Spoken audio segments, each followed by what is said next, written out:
Buenas tardes, estimados estudiantes. En este video vamos a hacer un repaso de los temas que irían para nuestro bimestral de aritmética. Los temas a trabajar será lógica proposicional 1 y 2, conjunto y adición de enteros. Con este video haremos el repaso tanto de la parte teórica como de la parte práctica y recordar que estos ejercicios serán modelos de nuestro bimestral. En este momento procederé a compartir pantalla para comenzar con nuestro repaso. Entonces, recordamos que trabajaremos con lógica proposicional 1 y 2, conjuntos y adición de enteros.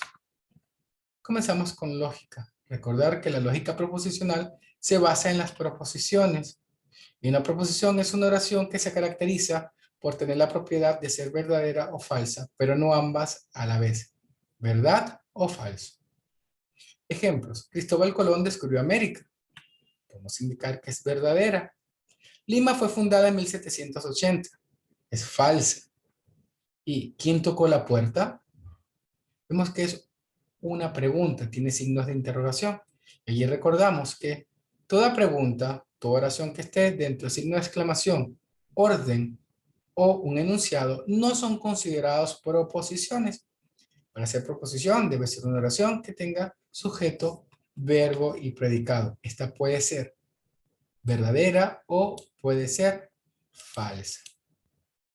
Para hacer la anotación de mi lógica proposicional o de estas proposiciones, lo hacemos a través de las llamadas variables proposicionales. ¿Cuáles son las variables proposicionales? Son aquellas que me sustituyen a la proposición. Comenzamos a nombrarlas a partir de la letra P minúscula hasta la Z. Si la proposición es verdadera, le colocamos V, y si es falsa, le colocamos F. Por ejemplo, tenemos 2 es un número primo. La oración la sustituimos en nuestro lenguaje simbólico con la letra P, que es la variable proposicional. Y como es verdadero, le coloco la V. La siguiente proposición es el conjunto vacío tiene un elemento. Como es una proposición distinta a la anterior, le asigno la siguiente letra, que sería Q. Y al ser falso, le coloco la F. En otras palabras, la variable proposicional simplemente sería el equivalente a nuestra oración, a nuestra proposición. ¿Cuáles son los tipos de proposiciones? Podemos tener proposiciones simples o atómicas. Son aquellas oraciones que no tienen conectores. Recordar los conectores en comunicación y, o, porque, por, para, entonces, entre otros.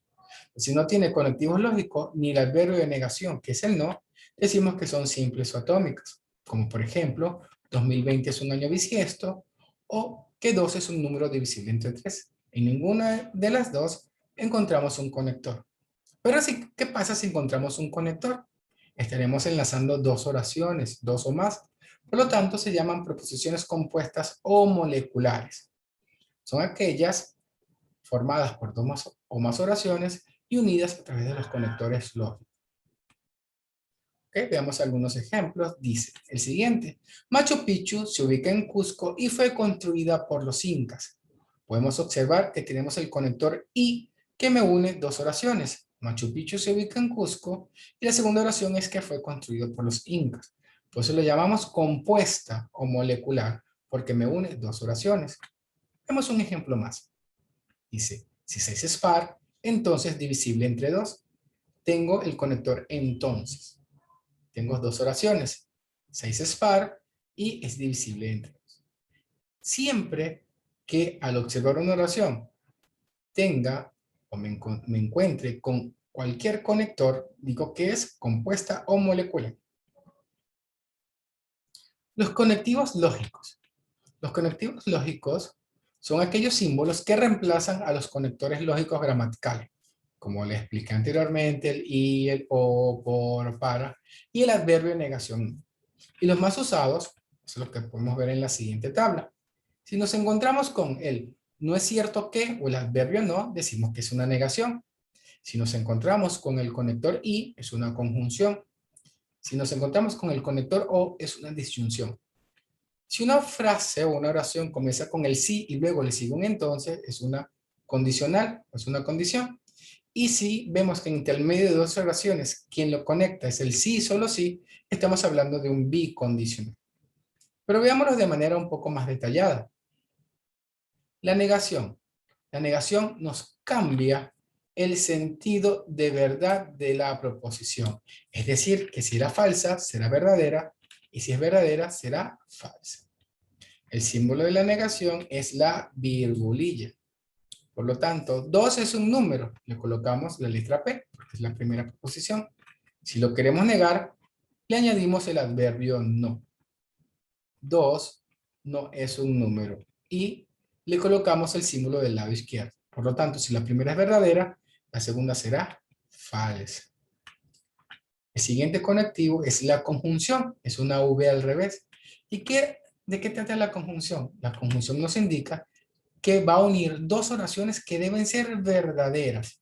Para que una conjunción sea verdad, ambas deben ser verdaderas. Si una es falsa, todo es falso. Y lo podemos reconocer porque va a tener el conector y. Podemos tener que la primera oración es Ana estudia y la segunda oración es Ana trabaja. Y tenemos el y. Por eso P, que representa Ana estudia, y Q, que representa que Ana trabaja. Si las 1 sería P y Q. Tengo la disyunción, que sería una V al revés. ¿Y qué dice la disyunción? Nos indica que va a afirmar que por lo menos una de las dos proposiciones que une es verdadera. Si las dos son falsas, todo será falso. Lo reconocemos por el conector O. Yo puedo decir Ana estudia o trabaja. Es decir, hace una de las dos, pero hace alguna. Si no hiciera ninguna, diría que todo es falso. Veamos el siguiente conectivo lógico. Es el condicional y es una flecha que apunta hacia la derecha. En el condicional, estas dos oraciones van a tener unas identificaciones. La primera la conocemos como el antecedente y la segunda la conocemos como el consecuente, donde el antecedente es la acción que yo voy a tomar y el consecuente es la consecuencia que yo voy a obtener a esa acción. Para ser falso, la primera tiene que ser verdadera, porque si yo cumplo mi acción, tendré mi recompensa. Pero si yo cumplo mi acción y no tengo mi recompensa, sería falso. La reconocemos cuando vemos una oración que comienza en sí y luego tiene un entonces. Aunque ese entonces también se puede obviar por una coma. Puedo decir, si 8 es par, entonces es divisible por 2. Si quito el entonces, también se entiende el significado. Si 8 es par, coma, es divisible por 2. Y lo leemos P, entonces. Puedo tener el bicondicional. ¿Y qué es el bicondicional? El bicondicional es una flecha en ambas direcciones. ¿Y qué me indica? Que para ser verdadero, ambas proposiciones deben tener el mismo sentido de verdad. Es decir, ambas deben ser verdaderas o ambas deben ser falsas. ¿Y cómo la reconocemos en el lenguaje cotidiano? Si al observar una proposición molecular o compuesta, observamos el conector sí y solo sí. Y se lee P bicondicional Q. Y tenemos otro tipo de disyunción llamada disyunción fuerte, cuyo símbolo es un triángulo. ¿Y qué quiere decir la disyunción fuerte? Es lo contrario al bicondicional. Si el bicondicional, las dos deberían ser iguales para ser verdad, en la disyunción fuerte, los dos tienen que tener diferentes valores de verdad para ser verdadero. Es decir, la primera debe ser falsa y la segunda verdadera, o la primera verdadera y la segunda falsa. ¿Y cómo lo reconocemos? Con una oración que comience con o bien y una a otra oración comenzando con o bien. También este o bien puede ser reemplazado por o. Veámoslo en el ejemplo. Yo puedo decir o bien 2 es par o bien impar, o lo puedo sustituir por o 2 es par o impar. Implicaría el mismo sentido en el significado de la proposición. Quiere decir que si 2 es par, no puede ser impar. Y si es impar, no puede ser par. Se escribe P, el triángulo Q, que se lee P disyunción fuerte Q.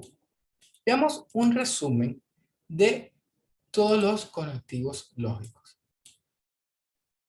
Tenemos lo siguiente. P y Q. Negación de P, conjunción, disyunción, condicional, bicondicional y disyunción fuerte. Recordar que para armar mi tabla lógica o mi tabla de verdad, recordar que la fórmula es 2 como constante a la n. ¿Y qué significa esta n? Recordarles que la n significa la cantidad de proposiciones que tenga. En este caso tengo P y Q, tengo 2, por eso 2 a la 2 es 4. ¿Y cómo comienzo a llenar los valores de verdad? De la siguiente manera. Para P sería mitad verdadero, mitad falso. Para Q sería verdadero, falso, verdadero, falso. Tenemos el primer conectivo lógico que es la negación. ¿Sí? Si comienza la negación, me cambia el sentido de verdad. Si eran verdaderos, ahora serán falsos. Si son falsos, ahora serán verdaderos. Tenemos también la conjunción. Recordar que la conjunción es verdadera siempre que las dos sean verdaderas. Para lo demás, todo es falso. La disyunción será falso si las dos son falsas. Por lo tanto, las demás son verdaderas. El condicional es falso si el primero es verdadero y el segundo es falso. Para lo demás es verdadero. El bicondicional es verdadero si ambas son iguales. Por lo entonces, verdad, verdad y falso, falso me da verdadero. Para lo demás, falso. Y la disyunción fuerte nos dice que para ser verdad deben ser distintas. Verdadero, falso, falso, verdadero. Para lo demás será falso. Es muy importante que puedan tener esta tabla a la mano al momento de realizar el bimestral. La pueden descargar, la pueden imprimir, la pueden copiar. Pero es importante tenerla a la mano al momento de realizar los ejercicios. Vamos ahora a las fórmulas lógicas. ¿Qué es la fórmula lógica? Simplemente es llevar de nuestro lenguaje cotidiano a nuestro lenguaje simbólico. ¿Cómo lo voy a hacer? Tomo mi oración y voy a ir separando cada vez que me consiga un conector. Y leo, si Mario es cantante y encontré mi primer conector y hago un alto allí y tengo mi primera oración. Si Mario es cantante, por lo tanto le coloco la primera variable proposicional que sería la P. Luego tengo el conector I, que es la conjunción. Coloco el símbolo de la conjunción. Continúo. Compositor, coma, entonces. Me he encontrado con otro conector, que sería el entonces. Entonces tengo compositor, que sería la otra oración que me une el conector I. Le coloco Q. El entonces, el condicional, le coloco la flecha, apuntando hacia la derecha. Y por último, es artista. Como no tiene relación con que es cantante o compositor, le agrego la tercera letra, que sería R. Y ya he armado mi fórmula lógica. Pasé, si Mario es cantante y compositor, entonces es artista, al lenguaje simbólico. Y se leería P y Q, entonces R. Porque para ser artista, debe ser cantante y compositor. Veamos las clases de esquemas moleculares. Estas fórmulas lógicas y nuestras tablas de verdad nos va a dar un resultado. Y dependiendo de cómo sea ese resultado, estos esquemas tendrán un nombre. Será tautología siempre y cuando todo el resultado nos dé verdadero. Será contradicción cuando los resultados nos den falso. Todos falsos. Y será contingencia siempre que los resultados me den entre verdaderos y falsos. Es recordar, tautología, todos verdad. Contradicción, todos falsos. Y contingencia, entre verdaderos y falsos. Ahora, pero ¿qué relación tendrán este lenguaje simbólico en la parte de la operación entre las clases?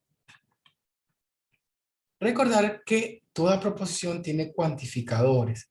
Estos cuantificadores pueden ser universales, cuyo símbolo es una al revés, y que significa para todos. Quiere decir que todos los elementos deben cumplir con la condición. Si solamente uno no cumple la condición, decimos que es falso. Por ejemplo, dice, para todo x que pertenece a los números reales, 2x más 3 es igual a 7. Cumple la condición que todo número real que yo coloque donde va la x sumado a 3 me va a dar 7. Decimos que no. Si yo coloco el 0, 2 por 0 es 0, más 3 es 3, y 3 no es igual a 7. Por lo tanto, sería falso. Porque cuando tengo un cuantificador universal, todos deben cumplir la condición. Tengo otro cuantificador que es el existencial, que es una E al revés. ¿Y qué indica el existencial? Que por lo menos uno, si solo uno cumple la condición, es válido, es verdadero. Entonces se leería, ¿existe algún X que pertenece a los reales que al multiplicarlo por 2 y sumarles 3 me dé 7? Digo que es verdadero, porque si coloco el 2, 2 por 2 es 4, más 3 es 7. Se recordar, el cuantificador universal para todos. Todos deben cumplir la condición. El existencial, por lo menos que uno cumple la condición. Las proposiciones categóricas, ¿sí?, expresan si los elementos de una clase están o no, o totalmente o parcialmente en otra clase. ¿Ok? Los tenemos según su cantidad, pueden ser universales o particulares. Si se recuerdan el todo, si le existe algo. Y por su calidad pueden ser afirmativas o negativas. Entonces, si tengo una universal positiva o una universal afirmativa, sería todo SP, comenzaría con todo. Y si es universal negativa, empezaría con ningún. Si vemos que comienza todo, es universal afirmativo. Si vemos que comienza con ningún, es universal negativo. Las particulares comienzan ambas con algún. ¿Cuál es la diferencia? Que en la negativa vamos a observar el adverbio no. Entonces, afirmativa particular, algún es SP. Afirmativa, negativa, perdón, particular, algún S no es P. Y recordar, sí, que la negación de algún es ningún. También veamos la representación gráfica de estas proposiciones. Vamos a llevarlas al diagramas de Venn, ¿sí?, al teorema de conjunto. Voy a colocarlas todas para ir explicando una a una. Si tengo que todo S es P, en la primera, que es universal afirmativa, significa que voy a tener una inclusión de conjuntos, porque todo S está dentro de P. Si tengo en la universal negativa ningún S es P, tengo conjuntos disjuntos. ¿Sí? Cada uno está por separado. Si tengo en la particular afirmativa algún S es P, tengo elementos en común, es decir, tengo una intersección de conjuntos. Y si tengo algún S no es P, tengo una diferencia. Pertenece a S, pero no pertenece a P.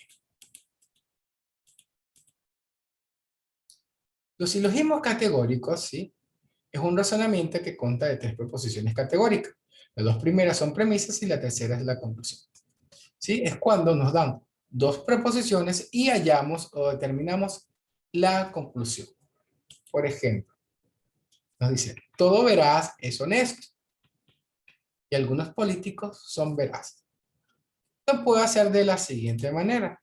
Puedo observar qué palabra es la que se repite en ambas oraciones. Veo que es veraz. Si está en el sujeto, tacho el sujeto. Si está en el predicado, tacho el predicado. Y armo la nueva oración o la conclusión con lo que nos queda en ambas oraciones. ¿Y qué nos queda? Que algunos políticos son honestos. Entonces, al llevarlo al diagrama de Venn, a la parte gráfica, tenemos todo veraz es honesto, todo es SP, por lo tanto es una inclusión de conjunto. Las premisas y las conclusiones. Todo veraz es honesto, todo veraz es honesto. Tengo algunos políticos son veraces, es decir, tengo una intersección, algún es SP, una afirmativa particular, con la X. Y el resultado sería unir ambos diagramas y tendríamos que algunos políticos son honestos. También tenemos las equivalencias que podemos tener entre estos conectivos y las operaciones con conjuntos. Recordando, si tengo la negación es igual al complemento. Si tengo la conjunción es igual a la intercepción. Si tengo la disyunción es igual a la unión. Si tengo el condicional es igual a el complemento de P unido con Q o el complemento de la diferencia de P menos Q. Si tengo el bicondicional es el complemento de la diferencia simétrica. Si tengo la disyunción fuerte es igual a la diferencia simétrica. Y si tengo P y menos Q es igual a la diferencia de los conjuntos. Recordar la ley del condicional, que P entonces Q es exactamente igual a negación de P o Q. Y la ley de Morgan, si tengo negación de P o Q, es igual que tuviera negación de P, cambia el sentido, si es disyunción, ahora será conjunción y negación de Q. Pero si la tengo como conjunción, cambia a disyunción. Como estamos trabajando con las equivalencias con conjuntos, recordar que un conjunto no es más que una agrupación o reunión o colección de objetos debidamente determinados. Recordar que un conjunto, la notación de un conjunto puede ser a través de llaves, donde el nombre del conjunto va en mayúscula, y dentro de las llaves irían los elementos del conjunto, pero en minúscula, o a través de los diagramas de Venn-Euler, que sería el nombre completo del diagrama, donde el conjunto universal siempre va a estar dentro de un rectángulo y los desconjuntos preferiblemente en círculos. Los elementos dentro del conjunto deben tener su anclaje o el punto del lado izquierdo. La relación de pertenencia le corresponde solamente a los elementos y los conjuntos. Lo representamos con la letra E. Y si no pertenece, una E con una tacha. Pero solo a los elementos del conjunto le corresponde la pertenencia. Veámoslo con un ejemplo. Tengo mi conjunto C, tengo una manzana, un plátano, una fresa, una naranja, una pera y una uva. Y veo la fresa, ¿pertenece o no pertenece al conjunto? Como la fresa está dentro del conjunto C, digo que sí pertenece. Tengo la guanábana. La guanábana no está dentro del conjunto, por lo tanto no pertenece. Tengo la uva. Como está dentro del conjunto, digo que sí pertenece. Y el aguaimanto, como no está dentro del conjunto, coloco que no pertenece. Recordar, la relación de pertenencia es solo entre los elementos y el conjunto. El cardinal nos indica la cantidad de elementos que tiene el conjunto y lo representamos con la letra N minúscula y entre paréntesis el nombre del conjunto. Veamos el siguiente ejemplo. El conjunto A, tengo un pentágono, un rombo, un cuadrado y un rectángulo. Tengo 4 elementos, por lo tanto el cardinal es 4. Veamos el conjunto B. Tengo A, B, C, D y E. Tengo que la A se repite 3 veces y la D 2. En este caso, si un elemento se repita 3, 4, 5 veces, lo voy a tomar como uno solo. Entonces, la A la tomo como uno solo, la B, la C, la D, aunque se repita 2 veces, las toma como una solo, y la E. En total tendríamos 5. El cardinal del conjunto B sería 5. O sea, recordar, así se repita varias veces el mismo elemento, lo tomo como uno al momento de hallar el cardinal. Un conjunto, estos conjuntos se pueden determinar de dos formas. Por extensión, si nombro cada uno de los elementos. Por comprensión, si señalo una propiedad o característica en común. Por ejemplo, del B, vemos que es par y que está entre 0 y 12. Siempre que sean números, debo identificar al conjunto al que pertenece. Como este está del 2 al 10, pertenece a los conjuntos de los naturales. Sí, pero siempre los conjuntos por comprensión comienzan con X tal que X. Si son números, debe venir, pertenece al conjunto. Naturales, reales, imaginarios, irracionales, racionales, enteros. Siempre debo indicar con los números a qué conjunto pertenece. sea, cada vez que veamos un conjunto que comience con X al que X, está por comprensión. Los conjuntos pueden ser vacíos si no tienen ningún elemento. Y los representamos con un cero y una tacha, o las llaves sin nada, las llaves vacías. Si tiene un solo elemento, lo definimos como un conjunto unitario porque tiene un solo elemento. Si sus elementos se pueden contar, los llamamos conjuntos finitos. Como por ejemplo las vocales, son 5 y las podemos contar. Pero si no los podemos contar, los llamamos conjuntos infinitos. Por ejemplo, los números. Los números son infinitos. Y tenemos el conjunto universal o el conjunto universo. Se denota con la letra U y está formado por todos los elementos que hace referencia. En este caso sería el todo. Lo vimos con el ejemplo que si tengo el conjunto A piuranos, el conjunto B limeños y el Z agneños, ¿quién sería el que los agrupa? El que tiene los elementos de referencia sería los peruanos o ciudadanos del Perú, nuestro conjunto universal. Veamos ahora qué relación puede existir entre estos conjuntos. Puede existir una inclusión, es decir, un conjunto dentro del otro. Se representa con una C alargada y si no está incluido, le coloco una tacha. Puedo decir en este ejemplo que el conjunto A está incluido en el conjunto F. No decimos que pertenece porque la pertenencia es exclusiva para los elementos y la inclusión es exclusiva para los conjuntos y los subconjuntos.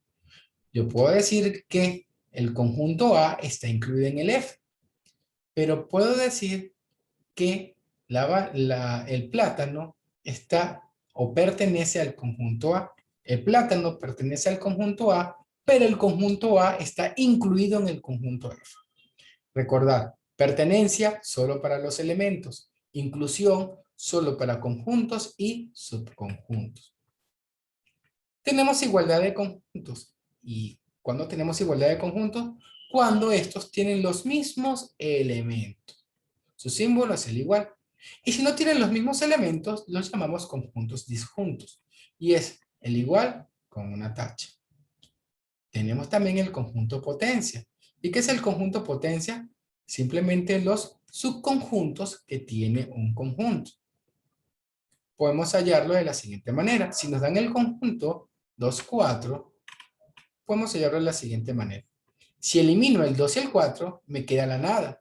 Y la nada sería el vacío. Si elimino el 4, me queda el 2. Si elimino el 2, me queda el 4. Y si no elimino ninguno, me queda el 2 y el 4. Teniendo el conjunto potencia 4 subconjuntos. Por lo tanto, el cardinal es 4. Existe una manera mucho más sencilla de hallar el cardinal a través de la siguiente fórmula. 2 a la n. ¿Pero quién es n? N es la cantidad de elementos que tiene mi conjunto. Vamos a hacerlo con el mismo conjunto. Nos debe dar 4. A tiene 2 elementos. Y digo, 2 a la n. N es 2. 2 a la 2 nos da 4. Nos dio el mismo resultado. ¿Cuál método puedo utilizar? Puedo utilizar cualquiera de los dos. Utilizo con el que me sienta más confiado. Operaciones entre conjuntos. ¿Qué operaciones pueden existir entre los conjuntos? Podemos tener la unión, que se representa con la letra U, que significa que voy a tomar todos los elementos del conjunto A y del conjunto B de forma íntegra, los uno. Lo contrario sería la intersección, que es una U al revés. ¿Y qué es la intersección? Son los elementos que pertenecen tanto a A y a B, es decir, que sean comunes. Por ejemplo, gráficamente podemos verlo. Sería, en el primer caso, los que estarían en el centro, porque son los comunes.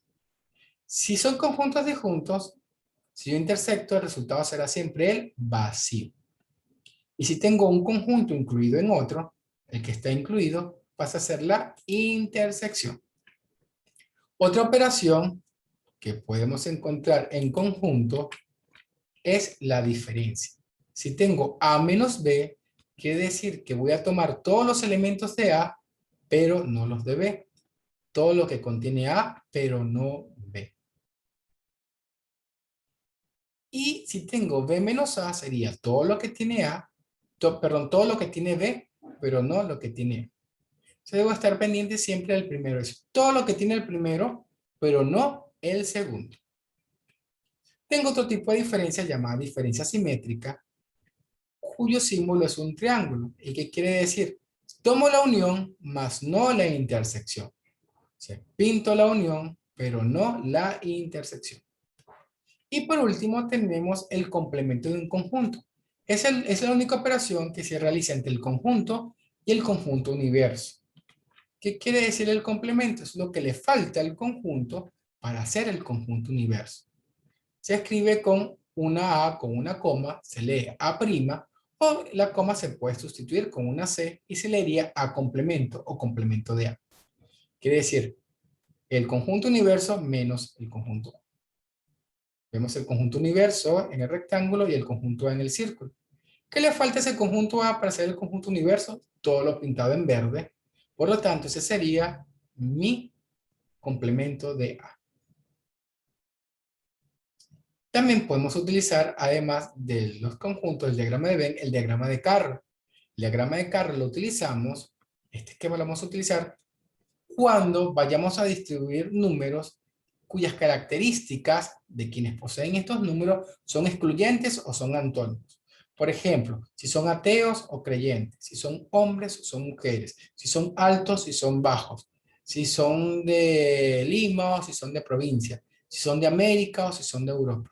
Siempre que sean antónimos o sean excluyentes, utilizo el diagrama de Carro, donde voy a colocar los atributos de forma vertical y de forma horizontal. Y siempre en el espacio vacío colocamos el universo, porque en los diagramas de Carro siempre nos deben dar el universo. A través de los números también podemos hacer algunas sumatorias. Las podemos hacer a través de las sucesiones y las series. Pero veamos que una sucesión no es más que un conjunto ordenado de objetos matemáticos, generalmente en números. A estos términos o a estos objetos matemáticos le denominamos términos y a la longitud de elemento y el número total de términos, perdón, lo denominamos longitud. Se parecen a los elementos. Igual los elementos del conjunto, acá en la sucesión, serían los términos y el total sería la longitud. ¿Qué sucesión vamos a utilizar en este nivel? Vamos a utilizar la lineal aritmética o de primer orden. ¿Sí? También es un conjunto ordenado cuya diferencia entre dos términos, siempre el mayor con el menor, siempre va a ser el mismo. Si resto el segundo con el primero, el tercero con el segundo, el cuarto con el tercero, siempre va a dar el mismo valor. Y es lo que conocemos como la razón. ¿Y cómo calculamos el término general de una sucesión? A través de la siguiente fórmula. El término general va a ser igual a R, que es la razón, por el número de la posición, más el término anterior al primero. Propiedades de la asociación lineal tenemos para poder hallar los números de elementos. Si tengo el término anterior al primero, utilizo la fórmula que está en amarillo. El término general menos el término anterior al primero entre la razón. Pero si no tengo el término anterior al primero, sino que tengo el primer término, utilizo la fórmula en celeste. N es igual a el último término menos el primer término entre la razón más 1. La fórmula en verde es para hallar un término en una ubicación en específica, donde la K nos representa la ubicación a la que quiero hallar. ¿Cuál vamos a utilizar más? La fórmula en azul, en celeste, y la fórmula en amarillo. Las series. Las series, a diferencia de la sucesión, que es ordenado, es un conjunto de números, las series es sumar esos números. Y la serie aritmética es sumar los números de una sucesión aritmética. ¿Cómo hallamos la suma? La suma va a ser igual al primer término más el último término entre 2 por la cantidad de términos. Donde vemos arriba en el recuadro superior que aumenta del término 1 al 2 al 3 por la razón. Principales sumatorias. Las principales sumatorias son las siguientes. Vamos a recordar las tres más usadas. Si tengo una suma de números naturales, 1, 2, 3, 4, 5, utilizo la fórmula n de n más 1 entre 2, donde n sería el último número. Si tengo la suma de los primeros números pares positivos, es decir, 2, 4, 6, 8, etcétera, utilizo la fórmula de n por n más 1. Pero si sumo los primeros números impares, es decir, 1, 3, 5, 7, etcétera, utilizaría la fórmula, n al cuadrado. Son las tres más usadas. Veamos algunos ejercicios para poder reforzar todo lo que hemos visto en esta parte teórica. Nos mandan a hallar la matriz principal de la fórmula lógica, P entonces negación de Q o negación de Q. Tenemos las diferentes opciones. Recordar, como tengo dos elementos o dos proposiciones que son P y Q, así la P esté repetida, la contamos como una sola. Vamos a obtener 4 filas, porque 2 a las 2 es 4. Entonces, colocamos nuestras variables P y Q y copiamos, ¿sí?, tal cual la fórmula. P, entonces, negación de Q o negación de Q. Y puedo observar que el conector que me dará la respuesta será el O, porque me une la preposición negación de Q y la que se encuentra entre el paréntesis. Y comienzo a llenar. Recordemos, para comenzar a llenar, el primero serían 2 verdaderos y 2 falsos. Y el segundo sería intercalado, verdadero, falso, verdadero, falso. Y comienzo ahora con las fórmulas. P. P sería verdadero, verdadero, falso, falso. Negación de Q. Comenzaría con falso. ¿Por qué? Porque Q comienza con verdadero. Pero como le niega, cambia el sentido de verdad. En vez de ser verdadero, ahora será falso. Y sería falso, verdad, falso, verdad. Y recordamos, en el condicional, para hacer el falso, el primero debe ser verdadero y el segundo falso. Lo cumple la primera fila. A partir de la segunda fila no me cumple, por lo tanto todos son verdaderos. Ahora copio negación de Q. Al ser negación comienzo con falso, falso, verdadero, falso, verdadero. Y para obtener la respuesta del conector O, voy a tomar en cuenta el resultado del condicional y el resultado de la negación. Recordar que para que O sea falso, ambas deben ser falsas. Entonces voy con la primera. Falsa y falsa me da falso. Veo que todas las demás en el condicional es verdadero, por lo tanto es verdad. Y el resultado sería falso, verdadero, verdadero, verdadero, y será la opción C. Es muy importante tener a la mano nuestra tabla de verdad al momento de resolver los ejercicios. Vemos otro ejemplo.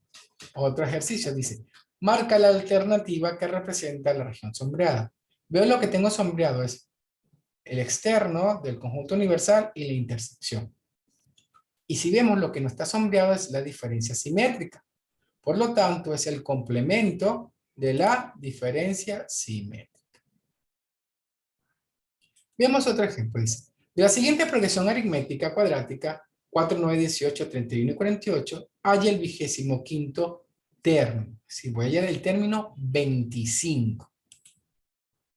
Se tiene que, lo primero que voy a hacer es copiar mi fórmula. Copio 4, 9, 31 y 48. Voy a borrar el 3 para explicarle luego dónde aparece el 3. Ok, entonces voy a hallar mi razón. Y digo, 9 menos 4 me da 5. 18 menos 9 me da 9. 31 menos 18 me da 13. 31 menos 48 me da 17. Como puedo observar, la razón no es igual, porque es cuadrática, por lo tanto debo hacerla nuevamente. Y me debe dar una razón igual. Si 9 menos 5 me da 4. 13 menos 9 me da 4. Y 17 menos 13 me da 4. Debo hallar siempre el término anterior al primero. Si le quito 4, si a 5 le quito 4 me va a dar 1. Y si a 4 le quito 1 me va a dar 3. De allí viene el 3. ¿Sí? Si al hacer la primera razón no nos da una constante, la vuelvo a hacer nuevamente. Que la segunda sí nos va a dar esa constante. Siempre que nos diga cuadrática la tenemos que hacer 2 veces. Y tenemos lo siguiente. Esta sería la razón. En la segunda fila sería la razón antes de la primera, la razón primera, la razón segunda y la tercera razón. Como la primera es la sucesión, tendríamos, como 4 es el primer término, el término 1 es el 4, el 3 pasaría a ser el término anterior al primero. Término segundo, el tercer término y así sucesivamente. ¿Qué fórmula voy a utilizar? Utilizo la fórmula an cuadrado más bn más c. Pero ¿quién es a? A sería la razón entre 2. B sería igual a la razón anterior a la primera menos a. Y c es igual al t sub 0, es decir, al término anterior al primero. Entonces, la razón es 4. 4 entre 2 es 2. B sería igual a la razón anterior a la primera, que es 1, menos a. ¿Y a cuánto vale? 2. Y C es igual al término anterior al primero, que sería 3. Y sustituyo en mi fórmula. Donde va A coloco 2, donde va B coloco menos 1, y donde va C coloco 3. ¿Qué voy a hacer ahora? Voy a sustituir la n por 25 porque me piden el 25º. Me quedaría 25 al cuadrado por 2 menos 25 más 3. Y esto nos da que el término 25, la sumatoria nos da 1228. Recordar, lo primero que debo hacer es colocar mi sucesión y hallar la razón. Veamos otro. Dice, de un total de 60 deportistas que practican fútbol o natación, se sabe que 38 deportistas o 38 practican fútbol, 32 natación. ¿Cuántos practican ambos deportes? Utilizamos el teorema de conjuntos para poderlo resolver. Graficamos. Toda natación es 32, todo fútbol es 38, y los que están en los dos colocamos X. Por eso, veamos lo siguiente. Si todo lo que está en verde, que es natación, es 32, le quito la intersección, me queda 32 menos X. Sería todo menos X. Y veamos con fútbol. Si todos los que practican fútbol están en azul, y son 38, si le quito la intersección sería 38 menos X. Ahora sé que el universo son 60. Por lo tanto, si sumo todos, me debe dar 60. 32 menos X, más 38 menos X igual a 60. Y digo, X que resta con X que suma se cancela. Y me quedaría 32 más 38 da 70, menos X igual a 60. Despejo X y me da 10.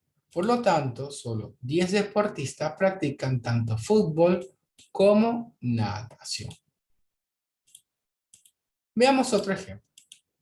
Dice, a una reunión acudieron 90 personas, de los cuales 27 son hombres, 20 son mujeres piuranas y 49 son limeños. ¿Cuántos hombres piuranos asistieron y cuántas mujeres son limeñas? Como nos da un universo, hombres, mujeres de Piura y de Lima son excluyentes, utilizamos nuestro diagrama de carga. Esquina izquierda, superior izquierda, colocamos el universo. Tenemos hombres que son 27. Tenemos de Piura y de Lima. Si hombres son 27, y nos dicen que las mujeres serían 63 para que sean 90. Y 20 son mujeres de Piura. Si 20 son mujeres de Piura y las mujeres son 63, ¿cuántas serían de Lima? Resto. 63 menos 20 nos da 43. Pero nos dicen que de Lima son 49. Si 43 son mujeres, para llegar a 49 nos hacen falta 6, que serían los hombres. Y si los hombres en total son 27, 6 son de Lima, ¿cuánto hacen falta para llegar a 27? 21. Por lo tanto, 21 son de Piura. Entonces tengo que 21 hombres son de Piura y 43 mujeres son de Lima.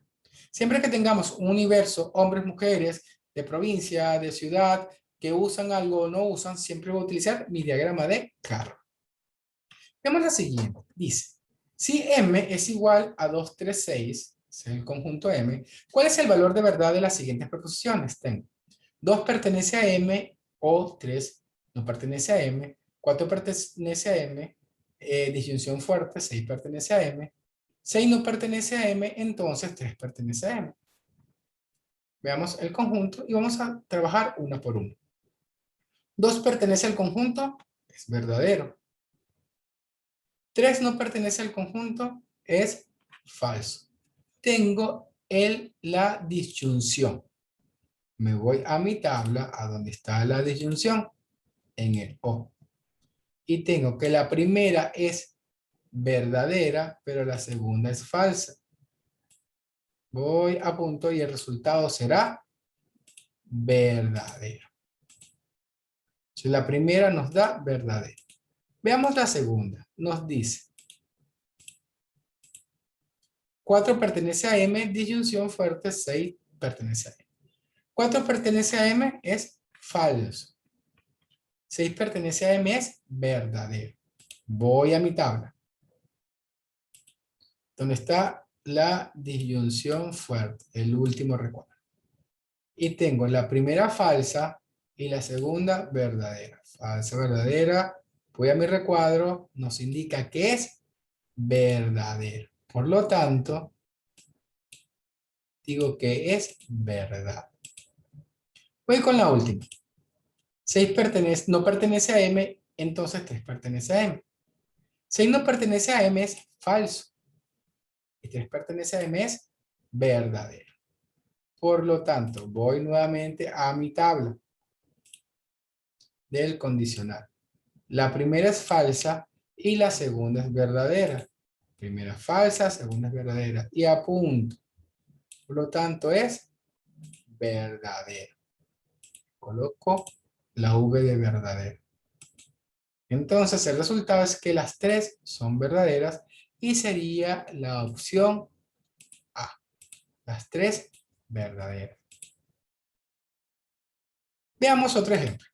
Dice, Sebastián, Camilo y Jacobo son amigos y tienen las profesiones de químico, físico y biólogo, aunque no necesariamente en ese orden. Cuando se le preguntó a Jacobo por la profesión de los tres, dijo, si Camilo es biólogo, entonces Sebastián es químico. Si Jacobo miente, entonces tengo las siguientes opciones. Sebastián es físico, Camilo es físico, Jacobo es físico, Sebastián es biólogo o Camilo es químico. Tengo una proposición. Si Camilo es biólogo, entonces Sebastián es químico.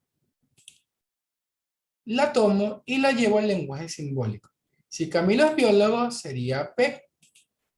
Tengo el entonces, que es el condicional, y Sebastián es químico, como es distinta, le asigno la Q. Pero ¿qué me dicen? Que Jacobo miente. Recordar que en el condicional, para ser falso, la primera debe ser verdadera y la segunda debe ser falsa. Por ello, obtenemos lo siguiente. Que Camilo sí es biólogo, pero Sebastián no es químico porque es falso. Por lo tanto, el químico sería Jacobo. Si Camilo es el biólogo y Jacobo es el químico, entonces en este caso el Sebastián es el físico y la respuesta sería la A. Recordad, tomo la oración, la llevo al lenguaje simbólico y veo su valor de verdad. Vemos otro ejemplo. Dice, ¿cuál es el primer término que tiene 3 cifras en la sucesión 7, 11, 15 y 19? Lo primero, copio mi sucesión. 7, 11, 15 y 19. Y hallo la razón. ¿Cómo hallo la razón? Restando el mayor con el menor. 11 menos 7 es 4. 15 menos 11 es 4. Y 19 menos 15 es 4. Y buscamos el término general. Recordad que el término general es R, la razón por N, más el término anterior al primero.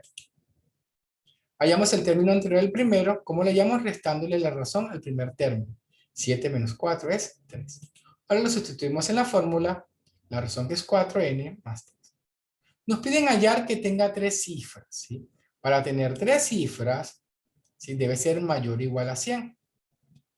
El número o el mínimo número que debe valer n debe ser 25. ¿Por qué? Porque 25 por 4 es 100. Y si coloco 25 por 4 es 100, más 3 es 103. Por lo tanto, el primer término de 3 cifras de la sucesión es 103. Veamos otro ejemplo. Dice, de un grupo de 90 personas, 15 varones no usan reloj y 25 mujeres usan reloj. Si el número de varones que usa el reloj representa la cuarta parte de las mujeres que no usan reloj, ¿cuántas personas usan reloj? Tengo varones, mujeres. Tengo un total y tengo que usan reloj y que no usan reloj. Por lo tanto, voy a utilizar el diagrama de Carr.